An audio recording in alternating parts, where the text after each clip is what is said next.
পাণ্ডবা ও নির্জলা একাদশী হল যা ভীমসেনী একাদশী নামেও পরিচিত। হিন্দু পঞ্জিকায় জ্যৈষ্ঠ মাসের শুক্লপক্ষের অত্যন্ত পবিত্র ও শক্তিশালী একটি ব্রত। সারা বছরের সব একাদশীর ফল একসাথে পেতে এবং বিষ্ণুলোক প্রাপ্তির উদ্দেশ্যে এই ব্রত পালন করা হয়। এই ব্রত সম্পর্কে ব্রহ্মবৈবর্ত পুরাণে শ্রীকৃষ্ণ ব্যাসদেবের কথোপকথনের মধ্য দিয়ে পাণ্ডবদের দ্বিতীয় ভ্রাতা ভীমসেনের কাহিনী বর্ণিত হয়েছে। প্রবল ভোজনরসিক ও ক্ষুধার্ত স্বভাবের কারণে ভীমসেনের পক্ষে অন্য কোনো একাদশীর উপবাস করা অত্যন্ত কঠিন ছিল।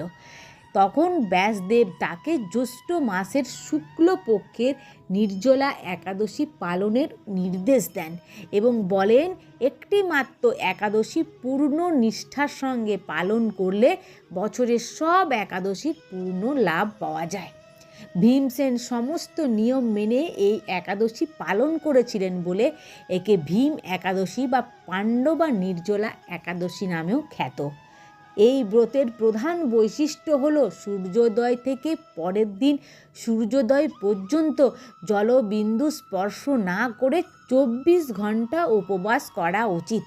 দশমীর দিন সন্ধ্যা থেকে সংযম শুরু করতে হয় এবং অন্ন গ্রহণ বর্জন করতে হয়। একাদশীর দিন ভগবান বিষ্ণুর আরাধনা, বিষ্ণুর সহস্রনাম পাঠ এবং ওম নমো ভগবতে বাসুদেবায় মন্ত্র জপ করা অত্যন্ত ফলদায়ক।